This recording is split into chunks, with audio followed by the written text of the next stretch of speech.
You're now listening to From the Jump, where we keep the convo going with the latest and greatest in hip-hop. With your hosts, Mr. White and Syllable.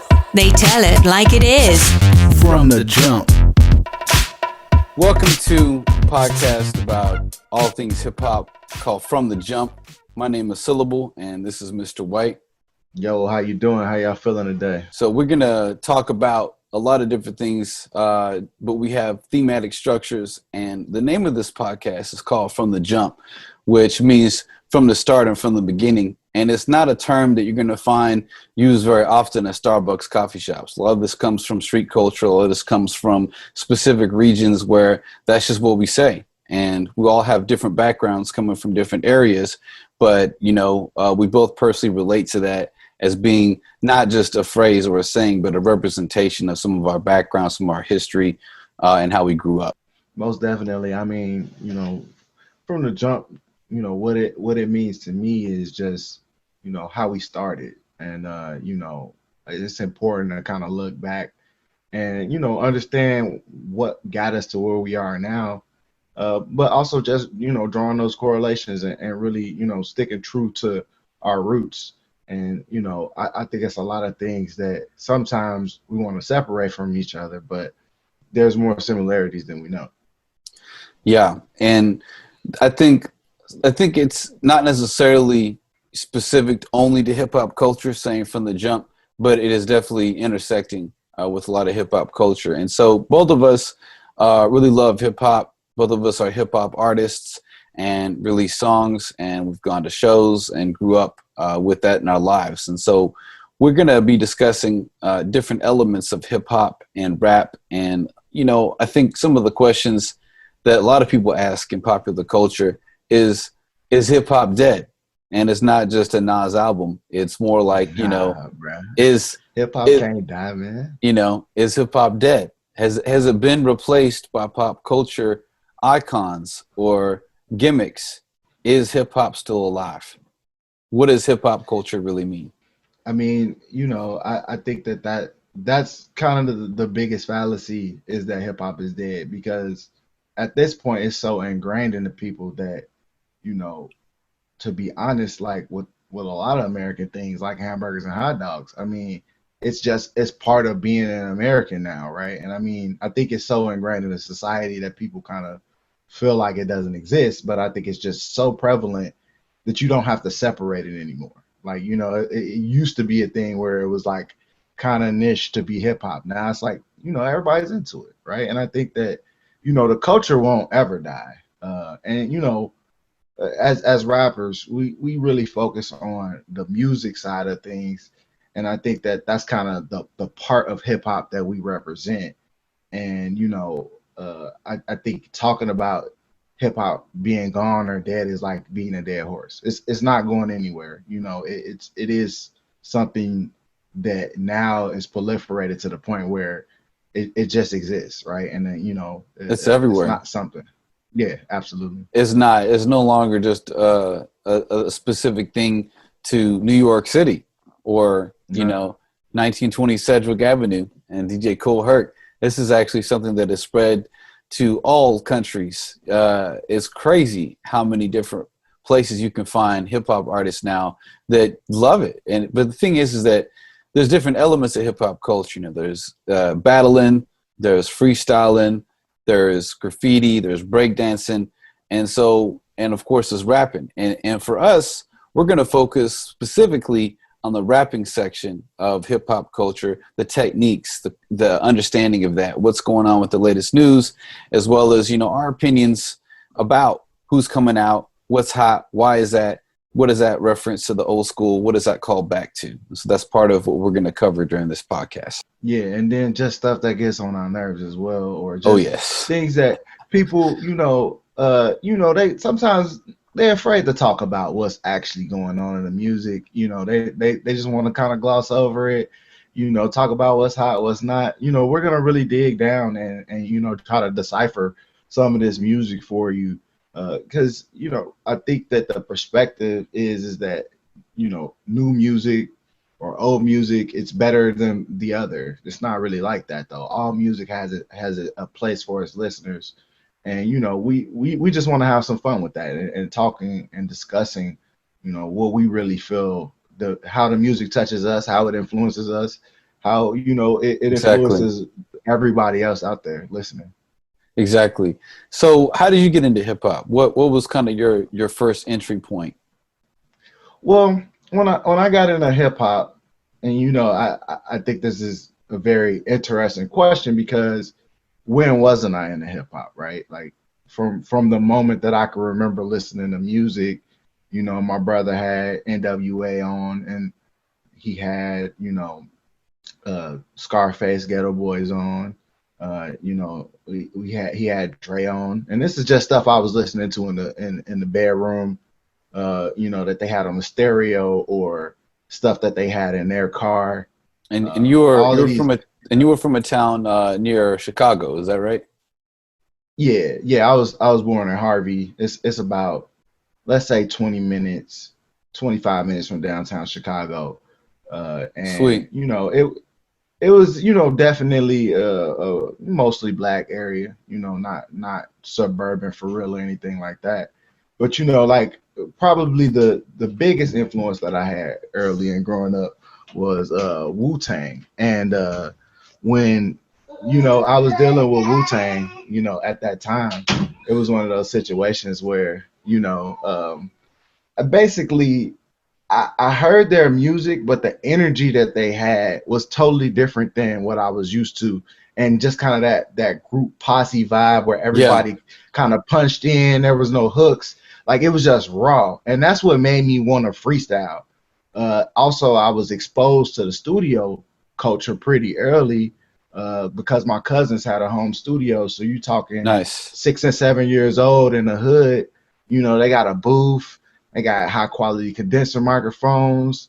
They got $1,000 speaker system setups. Like, this stuff was, and they had their own distribution center where they would package CDs and jewel cases with cellophane, and they were doing label like releases from their house. And as a kid, I was just like, I wasn't thinking anything of it until I really had my first foray into making a track, which was when I was 11. I recorded my first Nice. track on cassette. It was with a small label called Chiefs of the Struggle. It was with my homie that I grew up with, childhood friend. He's actually still an artist, Buddha G. Um, and that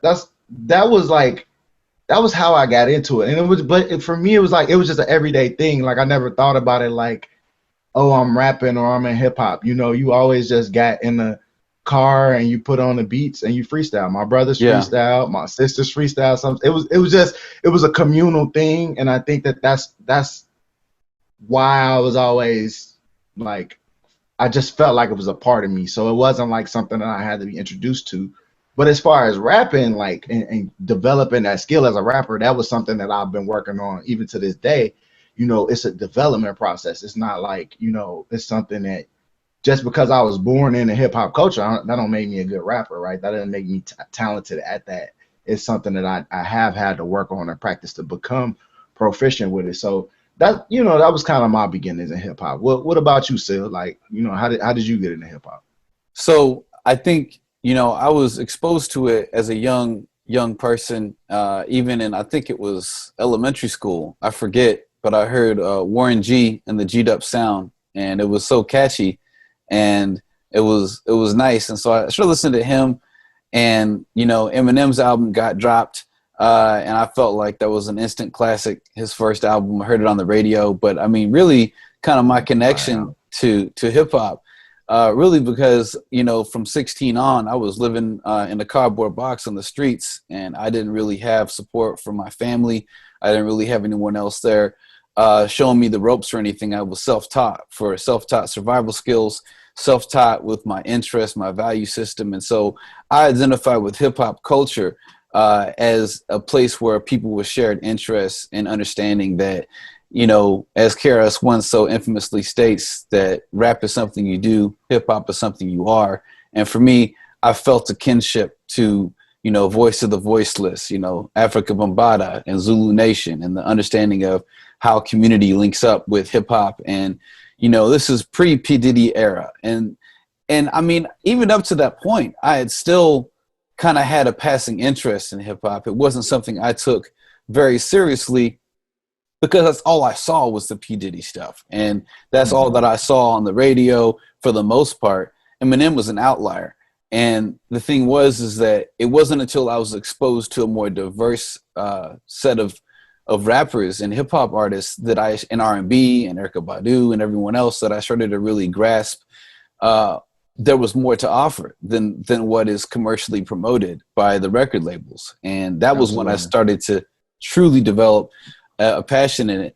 And I was in a classroom, and I was still homeless. I was going to high school, living on that government free lunch. And I was walking down the halls, and I heard this boombox playing, and it said, "We swarm with the bees and the diseases, and even if your DJ was Jesus, you could never fuck with these kids." And I said, "What? What's that?" And that was Atmosphere, and it just I'd never heard of him. It was not something that I'd been introduced to. And so, I don't know, I fell into it and discovering different people like One Below out of Pontiac, Michigan, and The Roots, and, addition to the Jay-Z's and the Nas and the classic artists, it really gave me an understanding of really like the whole picture of what hip hop is, aside from just record labels, promoted album releases. So around 19 years old, I started freestyling. And at that point in time, it was more of rhythm and poetry, like rap. And it was more spoken word. I didn't understand what the beat was. It was all a cappella. I went to open mics where all the white people would clap because they didn't know how to rap at all. And anything I could do with two words together, Dr. They're Seuss. like, man, that's cool, bro. Oh my God. Like that. Like you said 2 words that rhyme. the cat and the hat, not just the cat, but the hat too. Oh my God. And so I had, of course, false sense of skill and craftsmanship.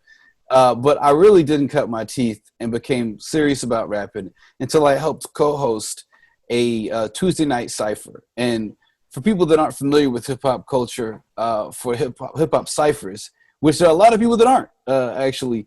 It's back when freestyle dominated. It's kind of a lost art, and to be honest. I mean, people still have ciphers, but I don't even think they call them that anymore. And I mean, freestyling in itself is not necessarily. It's not that it's not prevalent. It's just that it's not. It doesn't have the same energy behind it that it used to when that was all you did. Like, yeah, or that was how you kind of broke into the music thing, is that you would freestyle with people until you would get good enough freestyling, and then somebody would engage you about actually trying to do a song or something like that. And that was how you kind of broke into it. But now it's not like that anymore. It's like a lot of artists are, they trade written verses and call it freestyle. And it's they still freestyle. It's just what I like to call it, and I do this for artists that I've recorded. It's called controlled freestyle, where it's like you go in a lab and you spit stuff off the top of your head, but you basically punch everything in. So it's like you're freestyling because you're not writing it down, but you're also taking time to come up with new lines. And that's something that you see a lot with the newer artists, where they're not necessarily writing like in the technical sitting down like we do. Like we both write actual, compose like that. But other people will just go in the lab and they'll spit stuff and they'll keep some stuff they like, throw away stuff they don't. I mean, that's what Lil Wayne did. Lil Wayne just like freestyled like his whole first album pretty much. Just went in there. Chance the Rapper, same thing with Acid Snoop Dogg, I think did that as well. And that album was so like like when you listen to that first Snoop Dogg album and you're like they freestyled it, it's like no, ain't no way. Ain't no way. Like somebody had to write that down at some point. I love his voice, but he's just got such a very distinct rap voice. Snoop Dogg has just got it. D-O-double-G. But so 19 years old, I started doing, basically freestyles or more spoken word. Then I went to the cypher for about 4.5 years. Every Tuesday night, we would have 3 MCs there. We'd have 5 MCs there, standing in a circle around a boombox. And sometimes we would have 20 people there because there's this random crowd, whether it's bicyclists or tourists, or word just freaking spread and people would show up. And that was actually kind of hard because when we was like, I don't know, 15 rappers in a circle, it took forever to spit your 8 to 16 bars in a freestyle. But I mean, sometimes we would just go on themes like X's or like video game raps about Super Mario Bros. Or, sometimes it would be a little like battling, but more like battling demons that we had or other people we used to know. The only time battling really ever got introduced to that was when someone outside came into the cypher and then tried to diss. There's one guy, he got brought in by someone that already went to the cypher. He didn't know that I was co-hosting it and that I've been holding it down for, years. And he just came at me, told me he was going to break into my house. He was going to steal my girlfriend. And, Damn. I was single at the time. And you're like, good try, bro. So I freestyled back to him. I was like, well, if you're going to steal my girlfriend, first you got to get me one to pump her. And how you going to break into a closed down dumpster? And man, he got so angry because I won and everyone reacted. But it was, I loved it because it was organic. It wasn't rehearsed. We weren't trading written verses. This was off the top to, Alchemist beats, Primo beats, whatever was playing on the boombox. And that was really, sometimes we had low key celebs that would come in there that were pretty well known.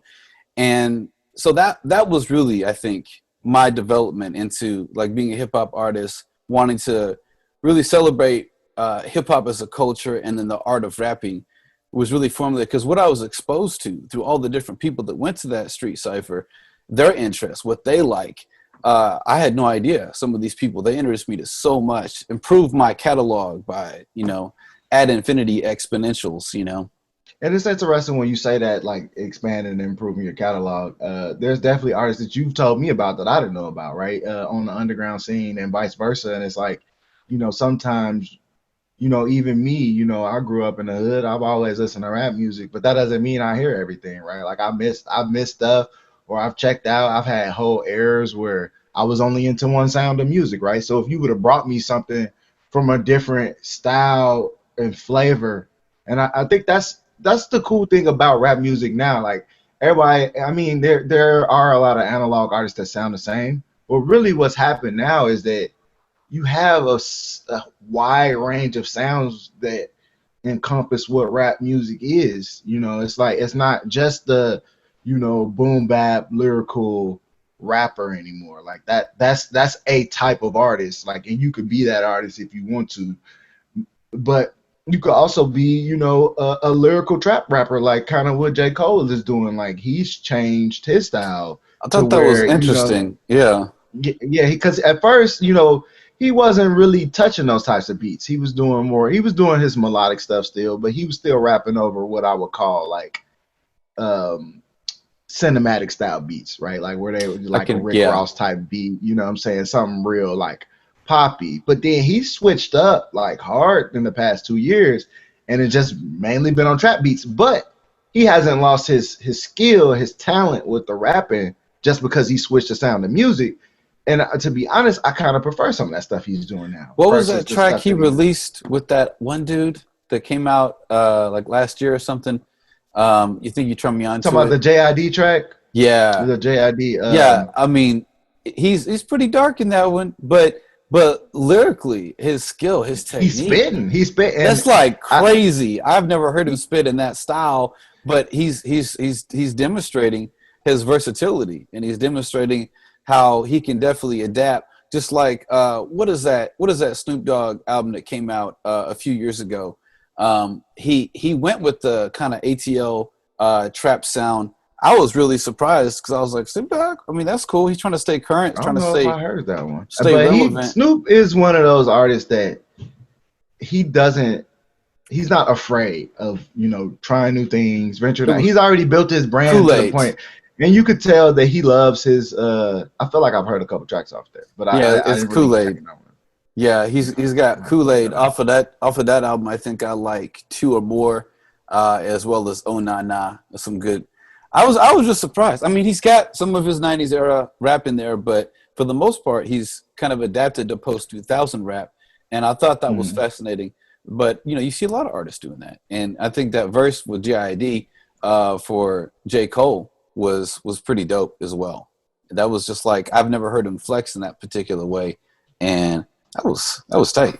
So I appreciate you turning me onto that track, Mr. White. That was dope.